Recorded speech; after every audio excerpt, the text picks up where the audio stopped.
So it's 2024, and we are living in a world where there's way too many marketing methods. Methods that can get you in trouble, methods that can bleed your bank account dry, and methods that I think in general could make you go bankrupt.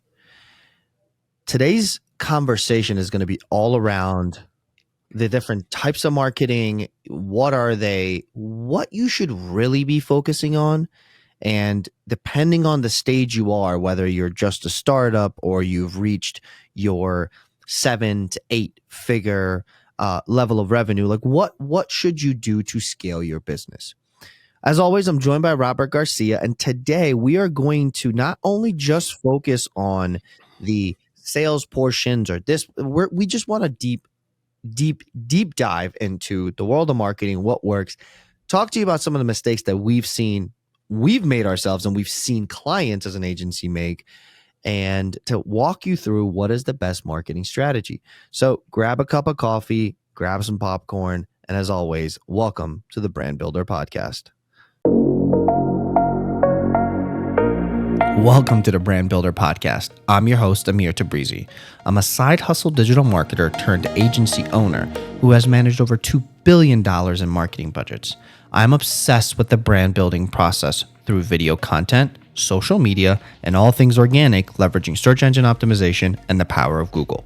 Every week here on the Brand Builder Podcast, we dive deep into the dynamic realm of digital marketing, unveiling the tools, strategies, and insights that can empower your brand in today's digital-centric world. Not just go over some quick hacks and tricks that will yield you no long-term growth. Whether you're a startup looking to make a splash or an established brand aspiring to reach new heights, our podcast is here to illuminate the path towards your success. So stay tuned to my workshop-style solo shows with the occasional in-depth interviews with industry experts. We don't just talk about digital marketing. We decode it, demystify it, and help you leverage it for your brand's growth. So stay tuned into Brand Builders Podcast and embark on your journey towards becoming a titan in the digital marketing arena. Welcome to another episode of the Brand Builder Podcast. As always, I am joined by Robert Garcia. I'm Amir Tabrizi. This is Robert Garcia. And today we're going to talk about all things marketing. But before we do, I will say, Robert, you sound extra allergy-like today. And you felt that way for a little bit. For those of you who don't know, we are in the false weather part of the DC, Maryland, Virginia weather side, where you think it's the summer and everything starts to bloom before there's another snowstorm. So, Mr. Garcia, how are we doing, my friend? I'm doing good, man. Thanks for having me over. Yes, as you said, this is the Maryland definitely has the 4 seasons. There's a beautiful distinction between among all the seasons, but for sure there is a particular month of the year where you most likely get sick with some stuff, and that is March, middle of March to the middle of April. Those 30 days in the transition into the spring market, with all these allergies, it starts to pop and people start to get sick. You just never know, and especially years before with COVID. Was it allergy? Was it COVID? Was it just a cold, the flu? What the heck it was? So yeah, I've been hit with that, but I'm on the mend, and thank you for having me back. Yeah, man. It's definitely that time of year where before, when we used to sneeze, people would look at you weirdly. And I just oddly enough, I just realized that right above me is the DC United cherry blossom scarf. So I guess it fits hand in hand. Go DC United. Yeah, seriously, we got a big game coming up with Inter Miami and Leo Messi coming so we'll see. DC. We'll see if he plays. We'll see. Yeah, he didn't last time. So awesome. Well, if you guys didn't know, we Robert and I, and I'm sure some of you will recognize the Juventus sign behind me. He's a Real Madrid fan. We won't talk about that here because it's not too brand building. If he starts talking about it, I'll just mute him because that's what happens when we have that much power. But none of the fact we'll be civil about the conversation we'll have today, because we are going to really dive into all the things that marketing encompasses. I mean, marketing encompasses a wide range of activities, essentially to aim at promoting your business, whether it's a product or a service, to a specific target audience. Now, we've talked about before how to find your target audience and what's your ideal audience. So if you want to, take a look at that before you listen to this or see this podcast or video cast, feel free to check out our other episodes. And essentially, we're going to break down the two main types of marketing, right? You have your traditional marketing, and then you have this new way of marketing that is the digital marketing. So Robert's experience, as you guys know, is very much vast in the ops and real estate side. We do the marketing side. So you're going to get a good combination of ideas or different ways you can approach it. So, if you see us sway one way or the other, that's why. That's just where our backgrounds come from. So let's dive in. Traditional marketing. Traditional marketing, such as print marketing, broadcast marketing, so your includes TV and radio commercials, and then my favorite, outdoor marketing, the billboards, the bus ads, the transit ads, and all that fun stuff, right? That is your traditional type of marketing. That was there for years and years and years. So your brochures, your flyers, the magazine, the newspapers, those types of marketing have become extremely expensive. They were expensive before. It's not like all of a sudden they got cheaper, but as people have found cheaper ways of marketing, these methods have become much, much, much more expensive, right? So running ads on a radio, we've managed clients that have done that, and it's upwards of $60,000 to $75,000 on ads, and you're only getting maybe 15, 30, maybe 60 second. Those 60-second spots are running you for almost double of what we just talked about. Print marketing, your brochures, your flyers, your mailers, as real estate agents do a lot of that.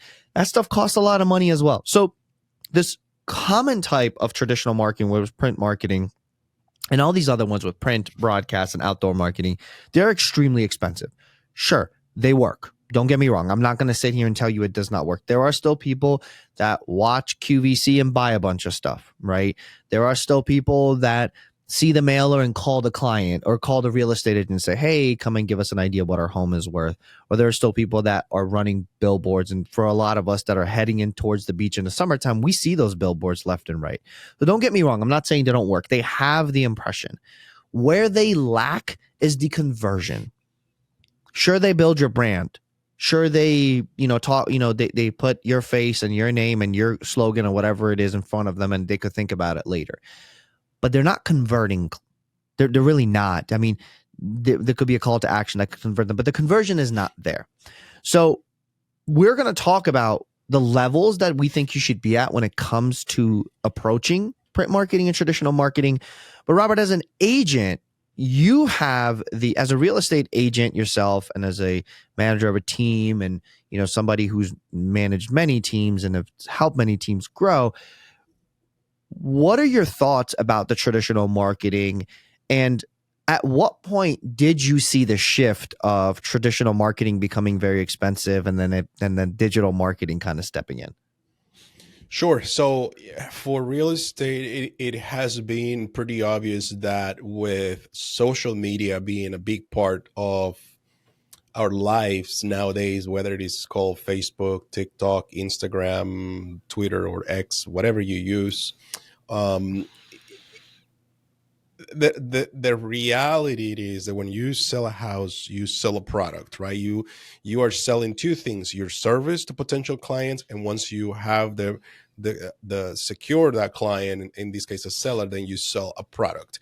So you have to, traditionally in real estate, it was that the postcard has been a big way for a lot of realtors to start their businesses, mailing out, being consistent, and for sure, whether it is traditional or digital, the key word here is consistency. Okay, if you Mm-hmm. have to be consistent with this, doesn't matter what you're doing.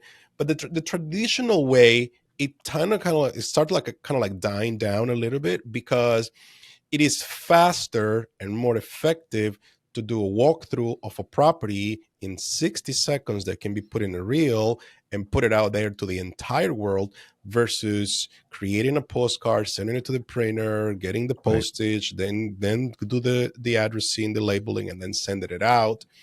So you have a little bit more. So what happens with these more traditional ways of selling and advertising is they become Yeah. more expensive because they need more manpower. The technology hasn't catch up to them to the way they should be. So it makes it a bit more difficult. You mentioned radio. There is also TV. Like right now, imagine you can do a live on YouTube right now for 45 minutes to an hour, and Mm-hmm. then imagine how much will that cost you in that space. Granted, a lot of these companies already have the arena where people will come and watch these things, but Right. with a little bit of work and a good strategy, you can really have a good channel online. I remember when Grant Cardone put all his money on YouTube to be the best way for him to communicate with his people. A lot of people criticize him because it's what are you leaving TV? You were doing really good in TV, and a lot of the big channels around here probably were just saying don't do that.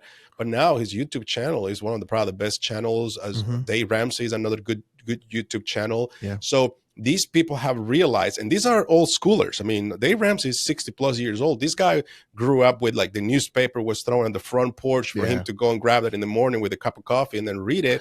But they have adapted to these things. So Yeah. it times are changing, and I think definitely you have to adapt to what's coming. Yeah, I mean, I agree. I think even for our little measly show, which I don't even think I shared this with you, Robert. Thank you for everyone who does listen, because we did get we crossed over to 24,000 plays of our podcast. So 24,000 people have actually listened to us. Our audience has grown. We are now up to 1,300. That's our audience size, and so we've had some cool. And our last episode was the highest played one, which was at 6,000 plays. So where I was going with this was not to brag, I promise. Although proud of it. So but where I was going with this was to say that even our measly show compared to the Grant Cardone, Dave Ramsey's, and all that, we quickly realized that this should not only just be a an audio version. There should be a video version of this, and we invested in what we do now, and so on and so forth, so that we can take even portions of this show that we talk about to even YouTube Shorts and Instagram Reels and TikToks and all that stuff. The only thing you just won't find us doing is TikTok dances, because we're both too old for that. Yep. So, and it probably is not a good look. We Nope. might be. It's not. So that all to say that the shift is happening, and it does need to be there. But I will say this, Robert, and maybe you and I differ on this, is that I think if you find the perfect balance in between it, and there are businesses, like, for example, some of the clients that we manage from the agency, they are doing about 75, I would say 60 to 75 million of business in real estate specifically. It changes when we get to home services and other things, but about, if you're in that, like, I would say 60 plus million in business, you should be doing some mailers, not all the time. You should be doing 4 to 6 mailers a year. Those mailers should have value based to them, right? Like, don't just send out a mailer that just says, hey, here's the market update in your neighborhood. Like, dude, everybody and their grandmother is sending that stuff out, right? Like, or here's how many houses I sold. Like, that's cool. Give me value. Give me your guides. Give me where to put improvements. Like, giving people that stuff is what converts. And I would say that's the shift also with the old traditional marketing. Like, if you're going to do print, what should you add? If you're going to do a broadcast, what should that broadcast look like? If you're going to do a billboard, what should it look like? We had a client the other day. He's like, I did a billboard and I put a QR code on it. I go, okay, so where's this billboard? Oh, it's on highway, blah, blah, blah. I go, okay, so people are driving 60 something down this highway. You want them to take out their phone and take it? Like, that's not smart. Like, catchy. Whether it's 123, text 123 to 1234, like whatever, like little things like that can convert, or your branding. But on a print marketing, whether it's a brochure or a flyer or a mailer, like, you can have the time to put the QR code. So that shift is coming, and I do think that people need to embrace the love of both sides of the old way and new way of doing it. Yep. So there is a new way of doing marketing, right? So there is the digital marketing aspect. So we just talked about traditional marketing, which is print marketing, broadcast marketing, and outdoor marketing. And I will say for realtors specifically, and I did a video on this, and it's on our YouTube channel. So if you guys want to take a look, you can go ahead there. It's on the Agency 270 YouTube channel. It's like, how should you as an agent, as a real estate agent, draw out your direct mail piece?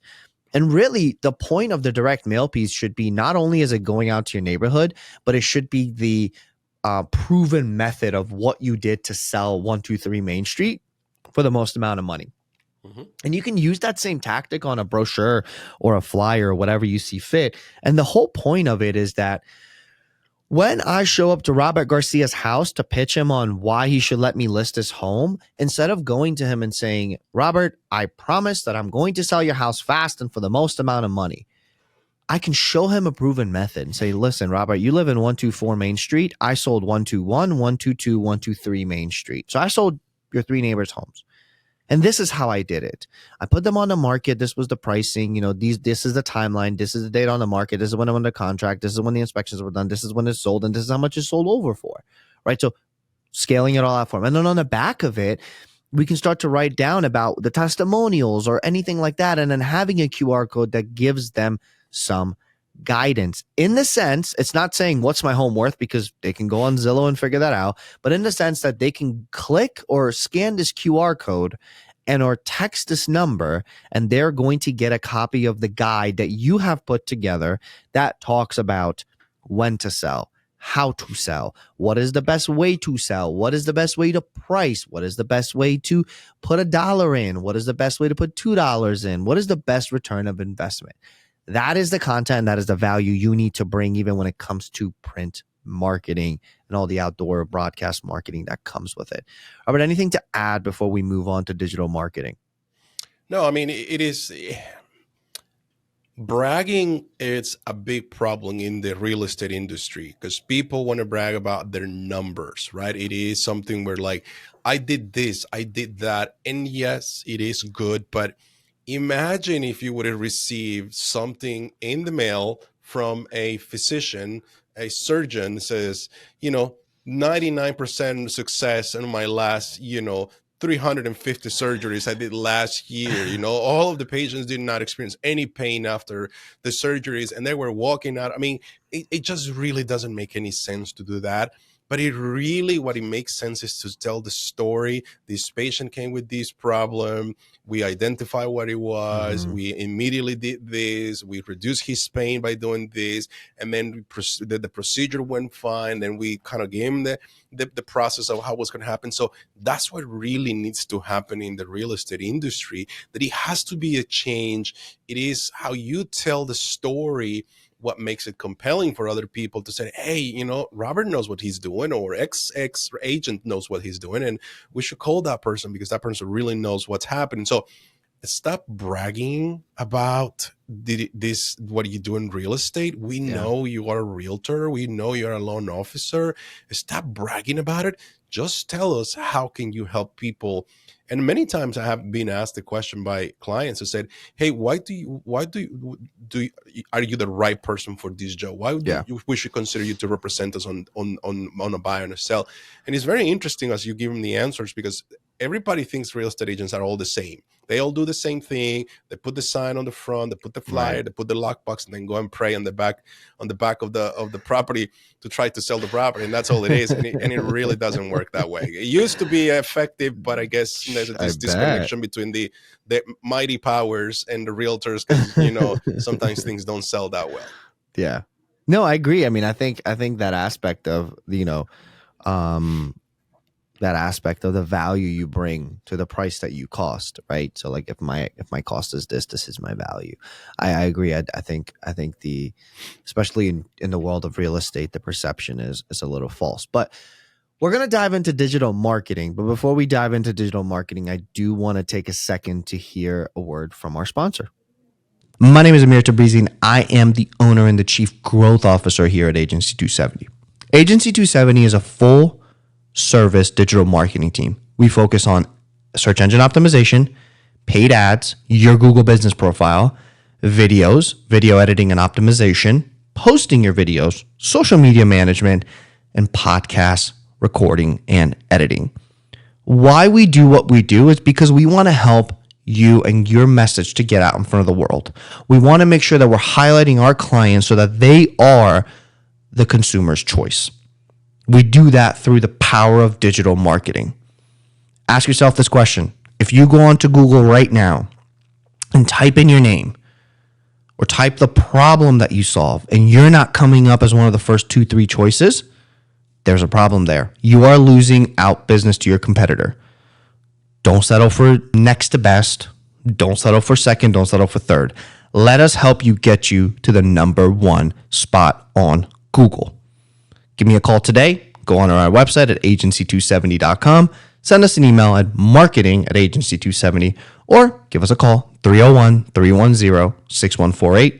Again, that's 301-310-6148. Back to our show.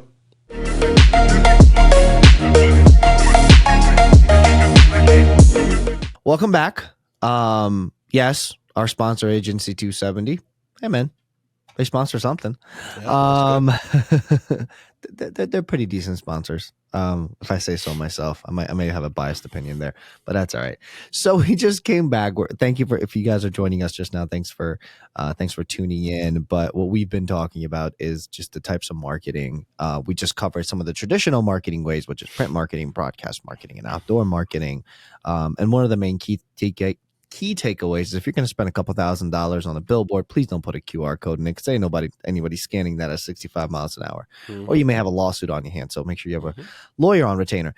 Now we want to dive into digital marketing. Now, digital marketing is fairly new thing, like, new as in, it's been around for some time, but it's a new thing where I think people are now really taking it seriously. I think there have been multiple instances where people have said, well, this is a cool thing, or, you guys should be paying attention to it. But I think people are starting to realize that the shift has happened. So what is digital marketing? Digital marketing is broken down into many, many different pillars. I just broke down the traditional marketing for you, but the digital marketing aspect of things is broken down into many, many more.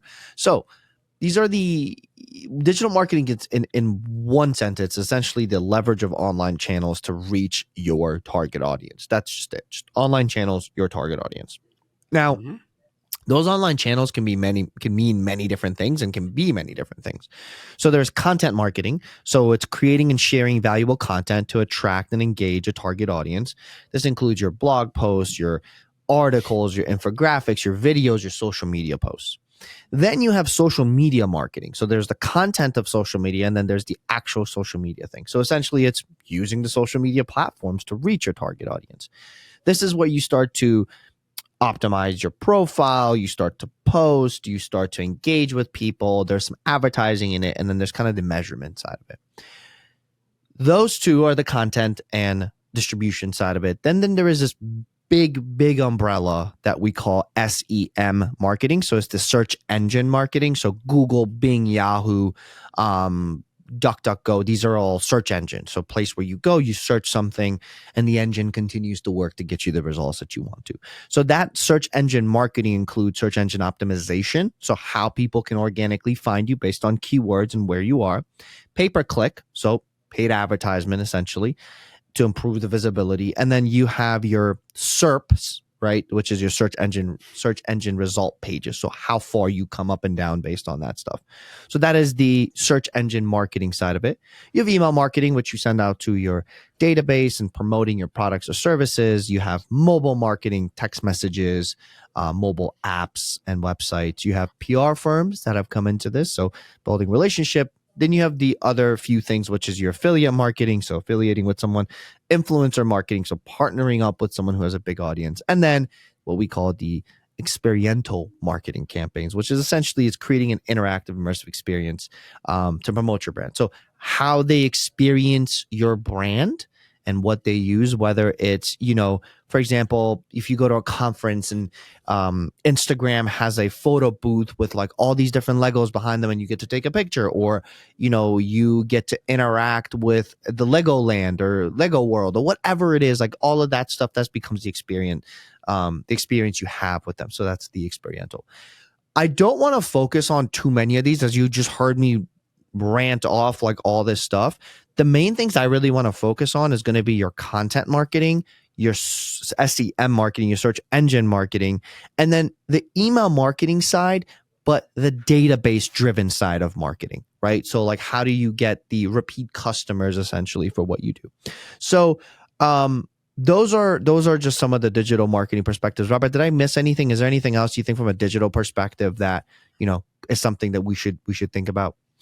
No, I think you covered them all completely. I mean, very, very detailed. You got them all together the way you needed it. And I always tell people is marketing is a vehicle. Just remember, marketing is just your vehicle that you need to go from point A to point B. And you need to understand this vehicle, how it's going to take you. This vehicle is going to be a convertible, it's going to be a SUV. You need to understand how this vehicle works and then create the content around that, right? So if one thing is, if you go to Fort Worth, Texas in a convertible, maybe it's better to be there in a beautiful Ram truck that is all beefed up and you just feel like you're made for that. But if you're going to be in, Sunset Boulevard downtown in Hollywood, it's better to probably have a nice convertible vehicle to that area. So you just need to understand what it is. And unfortunately, what a lot of people do is they just like start buying all this technology because I want this and this and this and this and this.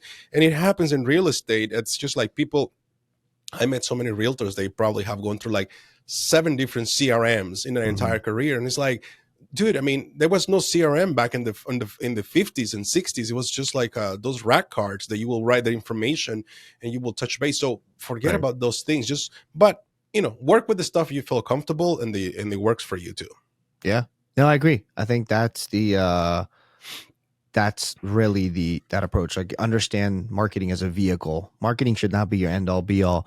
Marketing should be like what I tell clients. And before this, I was actually on a sales call. I still cold call. Like, I still think that's one of like the best ways to get in touch with, like, just call them. Worst thing is they hang up on you, right? So I still do some of the traditional marketing stuff or the sales tactics, but I do think you need to understand it as a vehicle. And the way we pitch it from an agency perspective is like, listen, my job with marketing is to get you up to bat.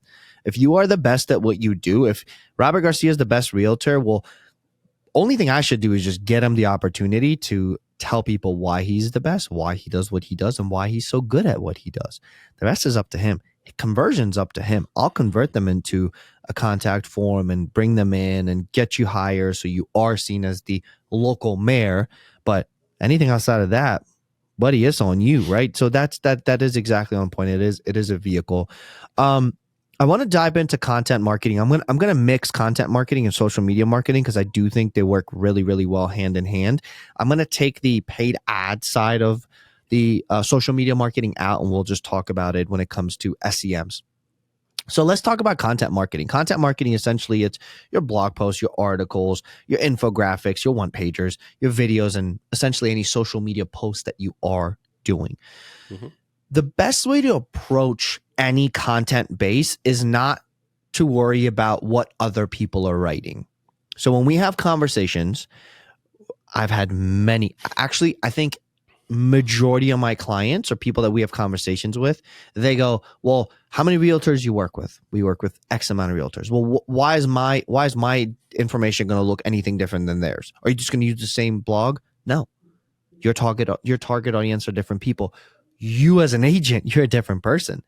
Robert Garcia and the other 3 people that could be in the same vicinity as him are different agents. People will choose Robert because of who he is and not because of what he does. Like anybody could be not everybody could be a real estate agent, but anybody with a license can legally help you buy or sell a home. Simple. Does not make them a good agent. Just like I could easily say that anybody who knows anything about, social media could be a great agency owner. No, that's not true because they don't have the the tools or the vision or really the funding, even to some circumstances, to build the tools that's needed to make people successful. So just because there is a content or you guys are all writing blogs does not mean you're fighting for the same thing. Your content should be based around what people's pain points are. So if your pain point in your pain point in Maryland is going to be very different than even in any part of Maryland is going to be different, but even in Maryland, it's going to be different than what you have in Texas or California or Idaho or Colorado or wherever you are. It's going to look different. So your content needs to be much more driven to the audience you want to capture. Meaning, as we talked about this before, if you come to me and say, I want to attract all buyers, great. What buyers? First-time home buyers? Move-up buyers? Are they 55 plus buyers? Like, they're different people. The issue that a 55 plus buyer will have has nothing to do with the first-time home buyer. The issue that I, as a move-up buyer, a parent of a 15-month-old who may want to have another kid who then needs to have a bigger house, and my pain points are different. Now I got to look at schools, and I got to look at this, and this. My pain points are different than when I wanted to buy my first house, right? So that's what makes you different. Or if you're a home services company and you focus on roofing, your issues and the people you are writing for are different than the person who does in-home interior design or does renovations. You see what I'm saying? Like, the content, the persona or the target audience may be in the same bubble, but they're not searching the same thing. So it's all based on the target audience and the person you want to go after.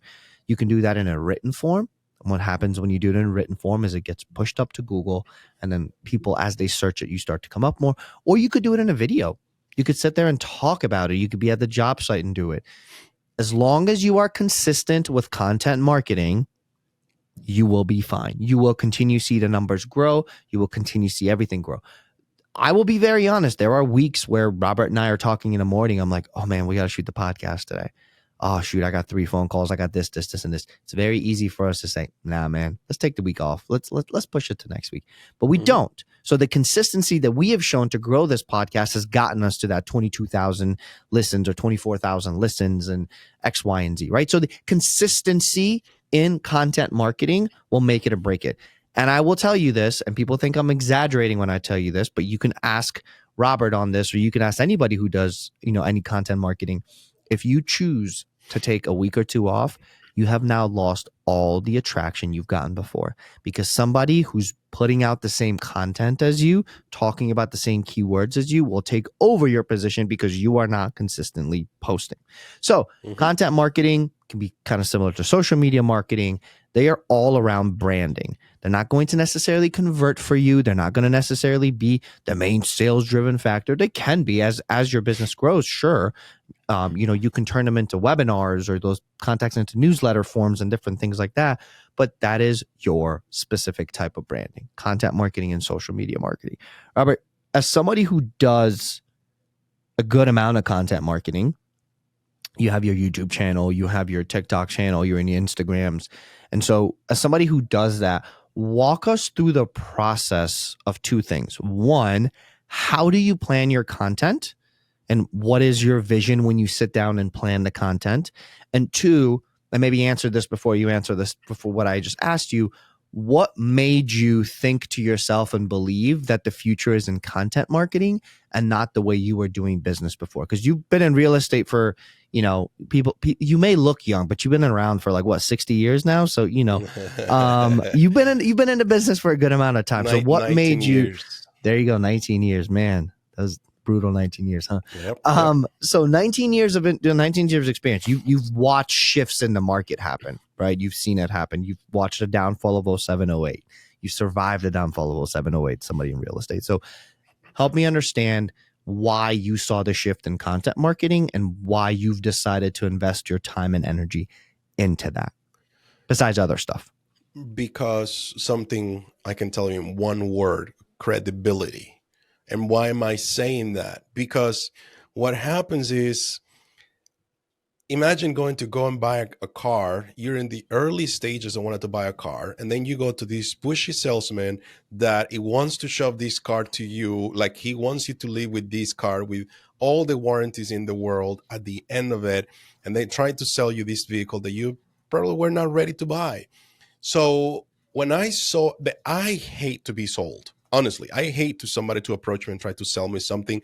As a matter of fact, when I'm walking in the mall and all these little kiosk people just come and approach you because they have this cream that's going to remove all the wrinkles and all the stuff from you, and they promise you it's just going to make you look 30 years younger. I hate that stuff because it's not necessarily what I'm looking for at that given time. But when you create content, you have one option and one point to your advantage is that you can become credible. And when people like your content that you are putting out there, and then you are consistent and you put it often and you answer a lot of these questions, you become their Google. Right. And then, because how do you normally search how to start a car with a dead battery, right? That's the first thing people go either to Google or to YouTube, and just people start seeing how others did it, and maybe I can do it myself before I call an expert. In so many videos, I have told people how to be a for sale by owner, meaning don't hire a realtor, sell it on your own, save the commission. I've taught how to do those many times. And people say, like, how come a realtor is showing videos or content on how to sell a house without a realtor? It's bizarre. It's like crazy. But what Right. happens is people realize the amount of work that it goes into it. It's not only set the price and take pictures with your flip phone and put them in a portal like Zillow. Yeah. It goes into, okay, the preparation, the staging, the photography, the digital staging versus in-house staging, then the day the house goes on the market, then the open house, then the follow-up with the leads. And once you Hmm. start seeing all those things, people said, oh my gosh, I can really justify Robert charging the commission he charges, because he's doing more than, I mean, I only did, three things of the 400 that he's going to do, and I'm Yeah. trying to save all this money. So once you create content, you gain credibility. I have converted people through social media that told me that in average they have watched probably 5 to 6 videos, and after watching the fourth or fifth video, they're like, we feel like we know you, we feel like we connect with you, we feel like you know us by now because the content you've been producing. That is the biggest difference when you decide to create content to put it Hmm. out there versus you having to go and force people to do a transaction with you Yeah. when you're not ready. And that's how it is, and that's exactly how it is. In my most recent series of videos that I've been doing, I've been thinking like, okay, people like you that you already bought a house, you have a house, whether it's your forever house or it's your like in intermediate house, you Hmm. have a family. And you know what, no realtor out there is talking about estate planning. What's going to happen to me, something, I mean, you can die in a car accident, god forbidden, but that can Absolutely. happen. So what happens to me, what happens to my real estate, what happens to my other things? Is my wife is going to be okay? So to me, thinking of those things, I'm like, okay, I got to create content around those things, because my clients need to answer those questions. Hmm. And guess what, then some of those questions, maybe they're not even in the back of their minds, maybe they're not even thinking they need to be doing some estate planning. So I'm doing a lot of these things just to educate people. And of course, it's pretty normal for them to turn around and say, oh my gosh, Robert, you have our Hmm. best interest at heart, we really want to work with you when the time comes, or we know someone that will benefit from your service, because you're not pushing, you're educating. And Right. then do that. And you know me, Amir, it's not about sales pressure, just education. No, absolutely. I think that, I mean, and you've seen the success of that. And correct me if I'm wrong, but I mean, not that you're making hundreds of thousands of dollars a year off this, but you've grown yourself to a point where you are now monetizing your content. Like you are getting paid to post on Instagram and YouTube and so on and so forth. So That is correct. there is another way of even revenue generating when it comes to content, right? So you are being rewarded for the content you put out there. So that's huge and that's awesome. Talk us through like how you come up with the content as far as like the ritual or the routine you go after, because I know you spend like specific time on doing this. Like you have times where you just everything goes off and you're planning out your conversations and then your talking points and so on and so forth. Meanwhile, you have two kids at home, like you're busy guy. So walk us through, and it doesn't have to be that long. Maybe give us like a 2 minute to 2 to 3 minute rundown of like what that process looks like for you. Sure. So it starts with the audience, who you're trying to attract. That's the main thing. Who is your audience? And once you identify what your audience are looking for, then you start searching online for the ideas you have in mind. So let's say I recently did a video about home insurance dumping homeowners because they're not making money there. There's so many losses. So I started just looking online. So my favorite places, of course, Google, YouTube, and some of the social media. And then I come up with my title, say, okay, why do I want it to be my title to be for that particular video or Mm-hmm. piece of content I'm going to create? Once I do that, then I started just going like dissecting that, like, okay, bullet points, 3, 4 main bullet points, and then sub points under those big ones. And then I just kind of like go through the whole idea in my head. Okay, I'm going to take people from this stage to this stage, do my research, especially if I have to throw in stats and some numbers, because that's what you need to do most of your research is when you're going to start using data to convince people of what you're saying. Once it is like that, then it's just press the play button on the camera and go on it and try it.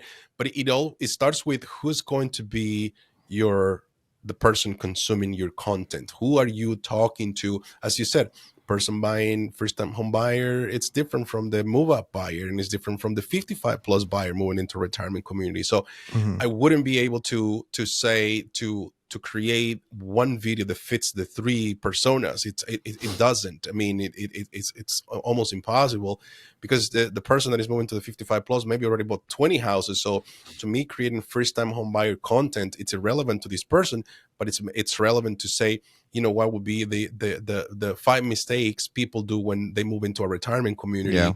And then people be like, oh, okay, well, what are the 5 mistakes people are making? And then I can talk about the mistakes of people will do those things. So it Mm-hmm. is different, but it has to really do who's going to be the people consuming your content, and how do you want to approach it? How do you want to create it? Research, get ideas. There's plenty of ideas nowadays from online places that you Mm-hmm. can get some of the stuff. There are tools that can allow you, like ChatGPT, to come up with really nice taglines, headlines for your video, and then you can just can create it from there. So that's how I start, and it always starts like the month before. So right now I'm working on my Wow. April content, and my March content was done back in Yeah. February. Sometimes it might be a little bit irrelevant in terms of like the That's awesome. now So in the that's the moment, that's the but process it for is like people an who don't evergreen content. It's who always are going to be there, interested and in it's like always going to be good. what's a process look like? Like that's pretty similar to it. It's kind of a similar process we go through with the podcast. We look at what our audience is, like we look at the analytics of the audience size, who they are, what they do, and then we start to build it out with that. Why certain things did so well. So understanding your analytics will be huge as well. Um, I want to go into the last two things, the two types of marketing. So SEM marketing. So this is essentially your search engine marketing. So simple terms, where do you come up when people look up for the services or for the services you offer or the products you offer? So if you're looking at search engine or SEO agencies in Maryland, like where does the agency come up? Or if you're looking at Rockville Realtors or Potomac Realtors or DC Realtors or Maryland Realtors, wherever you are, the city, state, whatever it looks like, where do you come up? So that's your search engine optimization, right? So where do you come up? That's your search engine, marketing. That, like, where do you come up when things are being looked at? The SEO of it, if you want to become really, really local, you need to worry about two things. Search engine optimization, so what your website looks like. You can have the most beautiful website, just like the bookstore can have, Barnes and Noble can have the most beautiful book that's in there that can talk about the life secrets of becoming a, trillionaire. But if that book does not have a cover or a summary or a title, nobody knows where it is. Nobody knows what it is, where it is. Nobody knows it exists, because nobody can tell what's inside of it without the proper direction of what you can find inside, correct? So you need to look at the title, what's your description look like. That's your SEO, right? So your website could be amazing. If Google doesn't even know it exists, who knows? So look at Google as the giant bookstore, a giant library, and like what you do to get there. So like how can I make sure that I am being I'm being searchable, I'm findable, That's what your SEO will look like. Then you have your pay per click. So you have your advertising spend. You can spend that money on Facebook and Google. We'll actually do an episode next month about the difference between Facebook and Google, or Meta and Google, and different places you can spend money. I always tell people, look at it this way. You will get leads no matter what, no matter where you spend money. Just ask yourself this question. When was the last time you went on Facebook to look up a local service near you? Probably not a lot. Now, you may have bought stuff from Facebook. You may have saw something on Facebook like, oh, well, look, this looks pretty cool. But the intention when you go on Facebook is not to buy. So if you are looking to spend your ad dollars, it should be a little bit more Google, because that's where I do a lot of searches, than in Facebook. There's pros and cons to it, which we will get into later. And then you can also add, have advertising spends on podcasts and different things like that, of sponsorships. And then that all works in your SERPs, as we call it. So what is your search? What is the visibility in search engine result pages? So are you using Google Business Profile correctly? Are you using your search engine optimization correctly? Those are the biggest sides of SEM. The best way that I've found SEM to be really used is when you're doing content marketing for your blogs and making sure you hire an SEO company. There is nothing I have against people that do work on Upwork, Fiverr, or any of the other stuff. Don't get me wrong. I'm not trying to bash anybody that way. But when you are hiring someone that is going to cost you, $300, $400, $500 less than what the average price you've been getting for SEO, there's going to be issues with that.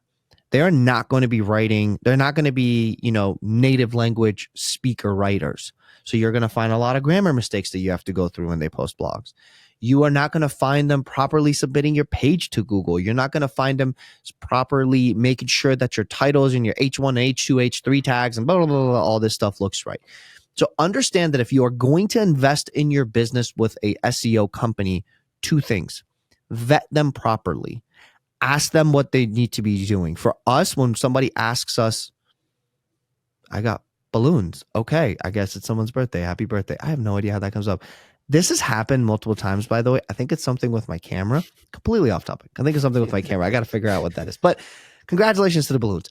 That threw me off really, really bad. All right. So for the ones who are just listening to this and all of a sudden hear me stop and go balloons, for some reason, and I swear my hands have been here next to me the whole time, I have not moved them, balloons just appeared on my screen. So I am either I'm just losing my mind or something's happening. I've completely lost track of where I was going. What I was saying is make sure you vet the companies that are doing it properly, because we have seen it actually hurt. A lot of companies will go to ChatGPT and have something be written on there. Google will actually track that down. They have algorithms that are tracking it. So if it's not a native writer, people can tell, and then you'll be blacklisted, or you'll get your indexing will go down. When you are posting stuff on your website and it's not what you agreed. So there's just a lot to it. And then the other thing is, understand that SEO takes time. If you are looking for SEO to generate leads for you within the first month, or if somebody's guaranteeing you we're going to get you leads, it is a bait and switch. It's not. There is no company that can guarantee you leads unless they're sitting on a bunch of bad leads or dead leads, and they can say, hey, well, I'm sorry, we got you these leads, just didn't convert. No marketing company can guarantee you that, because if there were companies that could guarantee you that, they would be dominating the market. But you're going to hear this and see this all over Facebook, Instagram, TikTok. We guarantee you 40 leads within the first 60 days or you don't pay. Guess what? In the fine print, it says, if you don't work them in a specific way, or if you don't call them within the first 5 minutes, or if you don't do X, Y, and Z within this, it voids it. We've seen it. I've had many people that have come to me that have paid $50,000, $60,000, $70,000 up front, and then they come back and go, man, they promised me everything and have done nothing. That's how, unfortunately, the world is for marketing agencies right now. So that's your SEM, right? So make sure it takes time. You can do your pay-per-click ads. Yep. And then one of the things I will add on your website visibility, and we'll patch it to Robert and then kind of round it out loud. It's your if you're able to take contact information in through giving away content, that is the best thing to do. So if you have a guide on your website, promote that. Then this way somebody like me goes in and fills out the form. Now I have voluntarily given you my contact information. So when you reach out to me, you're not a stranger. We hang up on strangers. I made 30 cold calls today. 20 of them hung up on me.